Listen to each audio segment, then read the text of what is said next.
Jesus said, whoever has ears, let them hear. Throughout every gospel, Christ uttered that phrase, whoever has ears, let them hear. I give you that same invitation this morning as we read Ezekiel chapter 3. This is a song that invites us to hear this passage not with anything else but our ears.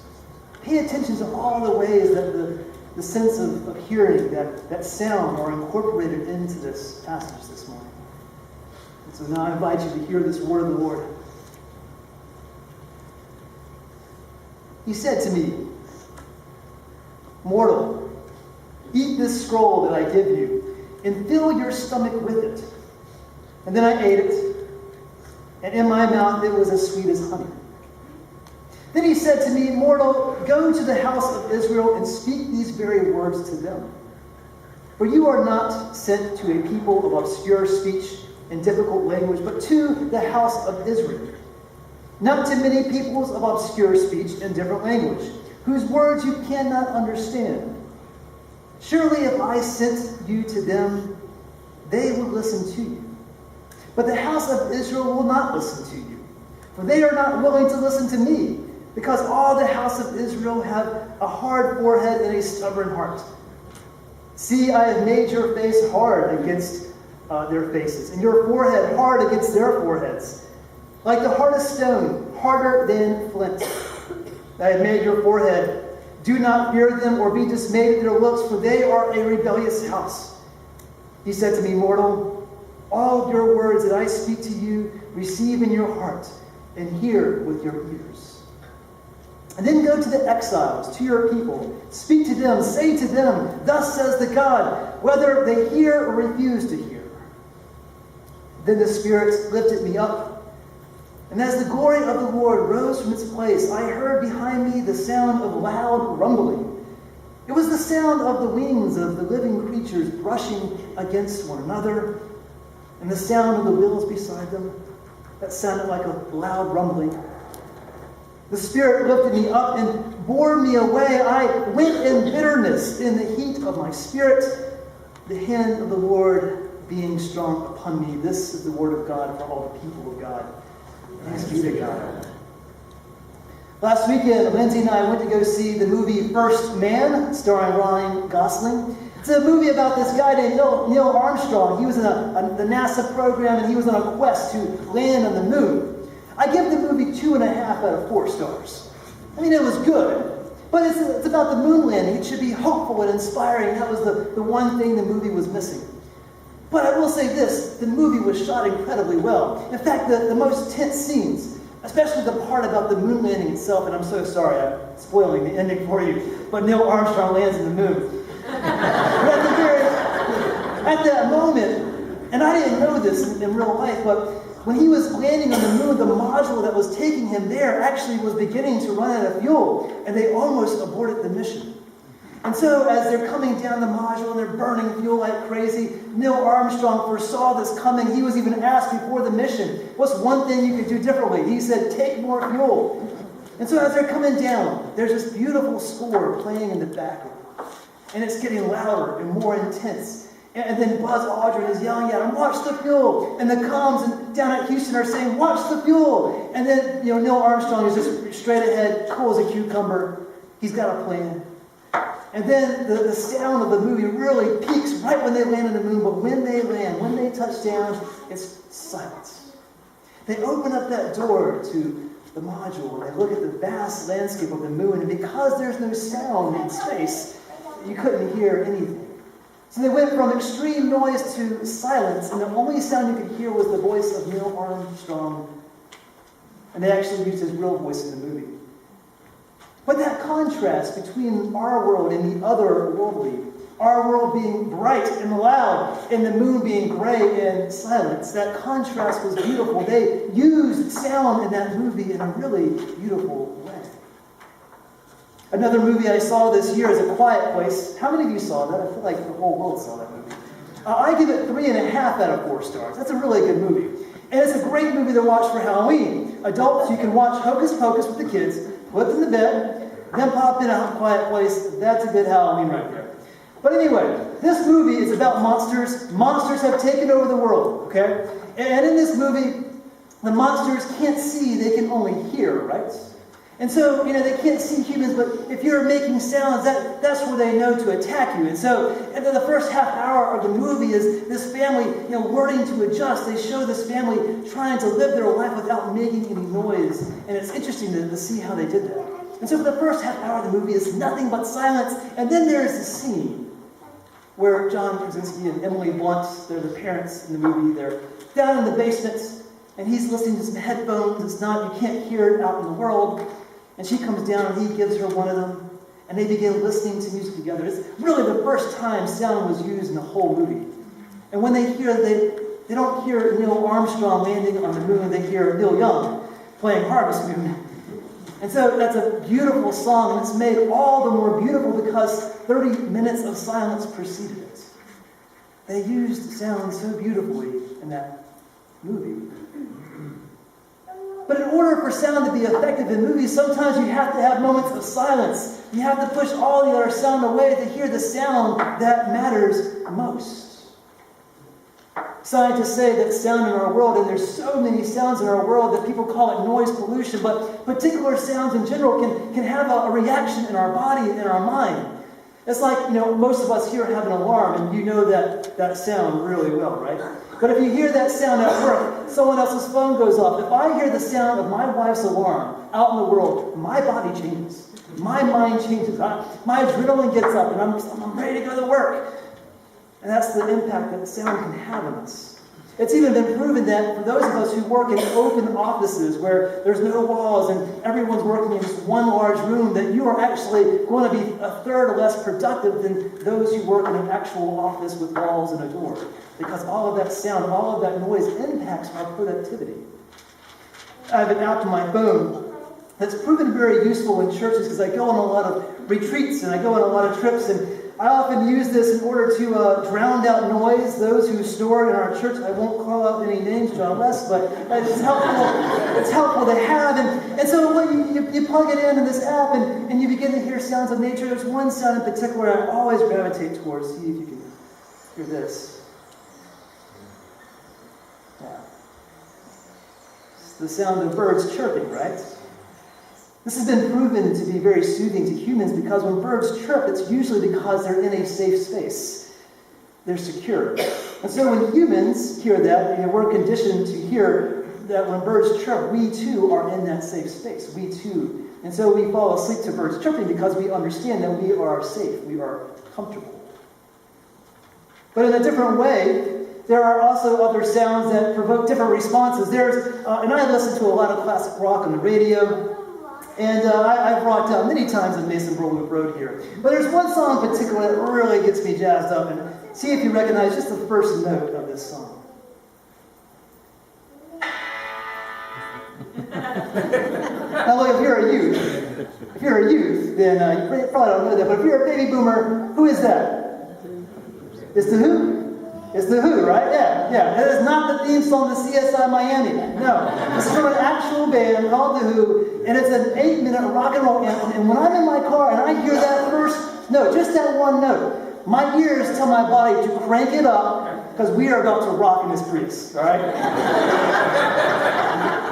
Rock in the Prius.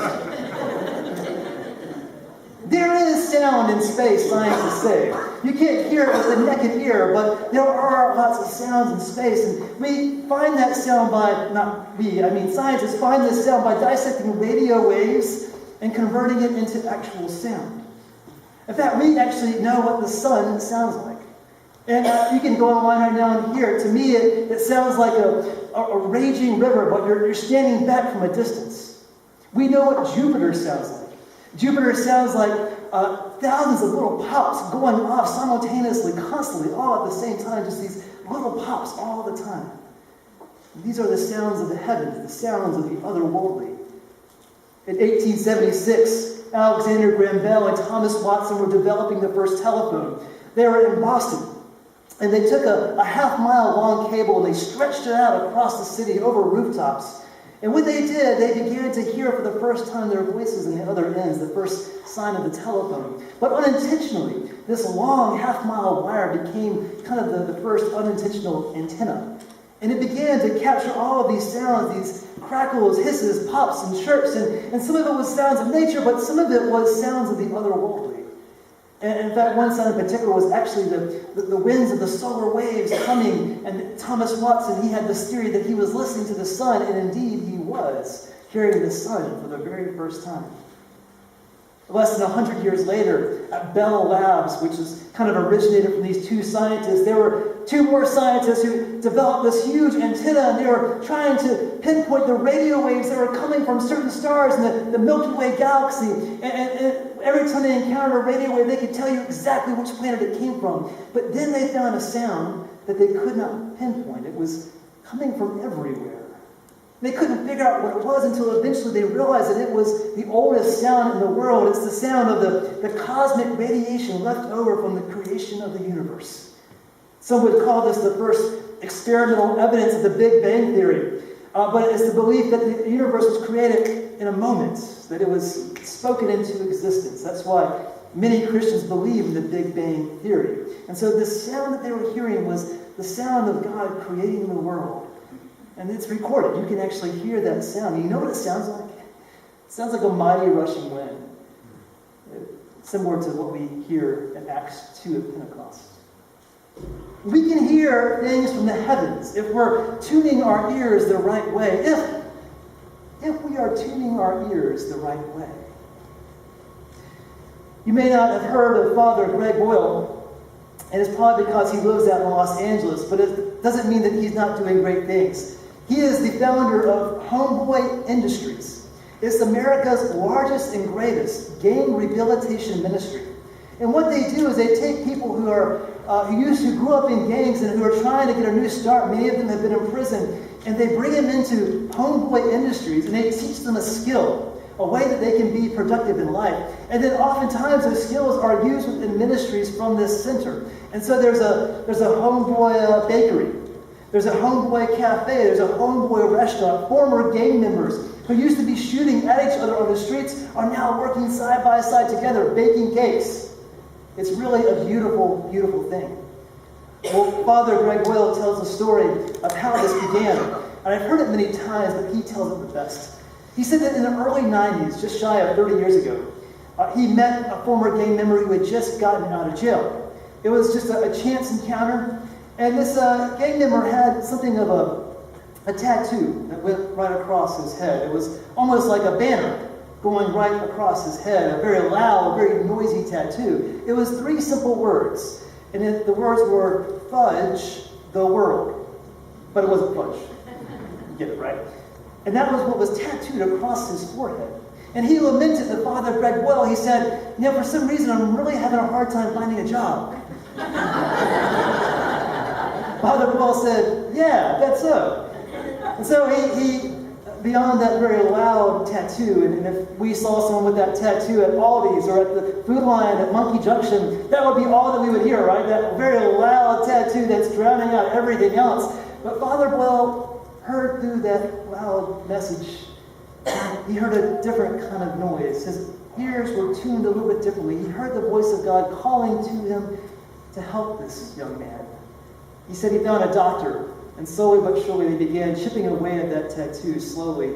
Then he helped him get a job, and then he realized, maybe this is my calling in life. He heard a different kind of voice, an otherworldly voice. The Bible is a visual book, right?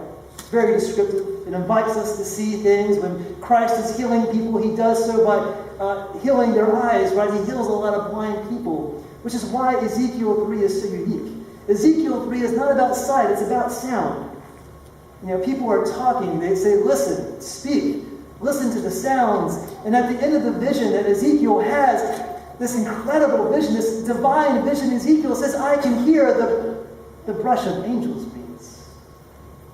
It's a story about sound. Yet Ezekiel misses the point of the encounter. Ezekiel, in this passage, is being told to be a prophet, to speak truth into the world, to speak truth to people who don't like it. And he even says, God says, they're not going to like you for telling these things. And he was grieved by that. He left this vision feeling bitter and sad, which is hard to believe. If you had a vision and you were suddenly transported to heaven and you were surrounded by the heavenly host and you could hear the sounds, the brush of the angels' wings, you would be in awe. You would be just in wonder. But Ezekiel was not.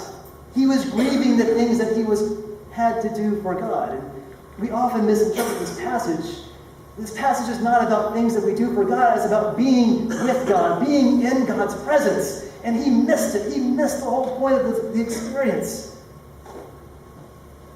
There's a lot of noise pollution in our world, depending on where you live. Maybe it's not as loud until you go out in the country somewhere, and then you come back and say, man, we got a loud neighborhood here. And so we often find ourselves wanting to retreat. Many of our youth, we have about 30 youth who have retreated this weekend to Camp Donnelly, about 2 hours north of here. They got the whole place to themselves. They're sailing, they're doing archery, they're on the low ropes course, they're playing games, they're having a blast. But we go to these places, we retreat from the world because we want to leave the noise behind. We want to tune our ears into the other worldly in hopes that we can hear something different. That's why they're there this weekend, whether they realize it or not. And so I went on a retreat one time. It was a Catholic retreat center up in the mountains, very beautiful, owned by the Catholic Church, but run by a group of nuns, a really strong bond of sisters who have lived together for many years. And as you go up into the mountains to this retreat center, you begin to leave all the city noise behind, and as you drive up, it becomes quieter and quieter and colder, and then you pull in, and the grounds are beautiful. It's so green and lush, and there's a rose garden on this side, and one of the sisters is tending to that. And on the right side, there's a community garden, and one of the sisters is in there working, and it's lush and fruitful, and you go in, and the grounds are so clean, and the lawn is so manicured well, and it's just a beautiful place. As I was checking in, I began talking to the receptionist, and she was one of the sisters who was there. She was telling me that they have people in their 40s all the way up to their 80s. There was an 88-year-old who was in a wheelchair, but even she has a job. Her job is to set out the silverware for the guests who are staying there. And so in talking with her, I began to ask her more and more questions until finally I asked her a very stereotypical Christian question. I meant it innocently, but I think it came across as being very arrogant. I said, so what do y'all do beyond the walls of the center? It's very arrogant, right?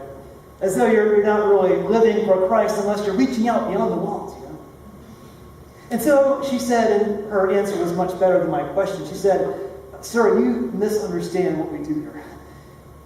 We don't work for God. We live with God. That's our goal. It's not to do things for God, but to live with God. It's a different way of looking at the world. In other words, we are not Christ's taskmasters. We're not waking up every morning and checking out things on to-do lists. We're not doers of God's word. We're not living for Christ. We're living with Christ. We're not living for Christ. We're living with Christ. It's a different way of understanding. I think there's a lot of wisdom in that because some of us, that's how we live. In everything we do, we see ourselves as doing for God. Everything we do for our family, we do for God. Everything we do here at church is for God. This is how we live our life. We live for God. But could it be that we've got it wrong, that maybe our goal every day should not be live for God, but to live with God? That should be our goal. Have you ever done something in your life and thought, man, I didn't feel God in that at all? Am I doing the right thing? Are my ears tuned in to the presence of God? Many of us, I think the answer is no. Because we're Christian doings, not Christian beings, right? Here at Harbor, there's been a kind of holy buzz going on at church between our preschool and the shelter and mops and light keepers, and it's been more busy here on weekday mornings than it is on Sunday mornings. I think of that as kind of a holy buzz. It's the sound of the Spirit moving, the laughter of children on the playground. I love these kinds of noises, the sound of the Spirit moving. But because I get so caught up in my task, my busyness, if I'm not careful, I can miss that pretty easily. And so sometimes I just like to walk around and just listen to everything that God is doing. The Sunday before the storm, many of us were running around, obsessively checking our phones for the latest updates in Florence. We were out buying, supplies. We were finalizing our evacuee plans. And there was one man who didn't care about any of that. You see, there was a man, it was the day of his wife's funeral. And I was very honored to attend that funeral. And he did something extraordinary. He actually eulogized his wife, which takes a lot of courage to do. But not only that, but it was so articulate. Yet it was dripping with emotion. But not only that, it was a beautiful speech. It was structured so beautifully. I was in awe of his words. If you will indulge me, let me tell you what he said. He began his eulogy by talking about how he met his wife. They were teenagers, and they were at one of these awkward school dances, and they were sitting beside each other, and it was, it's awkward when you're a teenager. And she leans over and she says, "Hey, do you believe in God?" And he said, "That's a heck of a way to meet your future wife." But then he said, "That's how I met my wife. Let me tell you how I said goodbye to her." He said they had been in a hospice for a couple weeks. And he said, if you've ever been to hospice, you know there's like a TV screen there in most places. And we've got a great facility here in Wilmington. And on that TV screen, there's like rotating images of nature, right? There's like a snow-capped mountain, and there's a deer drinking water at a stream, and they're on rotation. There's like several images, and you can almost pinpoint which one's next. The same thing with the music. On these TVs, while they're showing the images, there's this kind of music that's on the screen. You hear it, it's like familiar songs, but it's done in very soothing ways, and it sounds good, but they're like vaguely familiar. And he said, we had been in a hospice so long, and I was there almost 24/7, I could tell you which song was next, right? And it's like 200 songs in rotation. Well, he said one night, it was 3 a.m. And he was wide awake, he was reading. And then he said he heard something really unique. He said he heard not just one song coming from the TV, but two, playing at the same time. So he said, well, there must be a device in here that's playing a song. So he walked around the room and he checked all of the devices and nothing was playing. He said, well, there must be some sort of glitch in the TV. They must be playing two songs. So he turned the TV off. But then one song was still playing. He couldn't figure it out. So he walked into the hallway to see maybe if the song is coming from another room. And he walked in one room and he put his ear in, no, and another, no. He found a nurse and he said, where is that song coming from? She said, sir, there is no music in hospice care at 3 a.m. And so he went back into the room where that song was still playing, but it wasn't just any song, it was one of his wife's favorite songs. And then the song was over. And he sat down next to his wife to check on her, and she was gone. He said, for so many years she had exclaimed how much she loved that song, never knowing that would be the one thing that she could take with her to heaven. A song that she would write out on. Now he said it could have been my imagination, and I was a little sleep deprived, and maybe I was just hearing things, but I know what I heard. That I know that my ears were tuned in to the otherworldly, he said. And then he concluded the eulogy by saying, to answer my wife's question, I do believe in God. I do believe in God. And so this passage from Ezekiel is giving us an invitation to tune our ears to the other world, to tune our ears to the heavens, to the otherworldly, to don't just live for God, but to live with God, to take time to hear the brush of the angel's wings, to take time to just appreciate God's presence. I'm not a very good singer, and I know that this is a contemporary worship, but if you will indulge me, and if you know the words, you can sing along. Surely the presence of the Lord is in this place. I can feel his mighty power and his grace. I can hear the brush of angels' wings. I see glory on each face. Surely the presence of the Lord is in this place. Let's pray. God, too often we have been so busy that we have been missing your presence in our world. So Lord, help us tune our ears to how you're moving in this world. Help us to find comfort and joy in living with you. Help us, Lord, to hear the otherworldly. So whoever has ears today, let them hear the good news of our Lord. Let them hear, oh God, the way that you are moving in our lives and in the lives of others and here at Harbor. Whoever has ears, oh God, let them hear the good news of joy, of peace, and hope. And so Lord, we open our ears today to hear the chirping of the birds, to hear the laughing of children. We open our ears today to hear you, O God.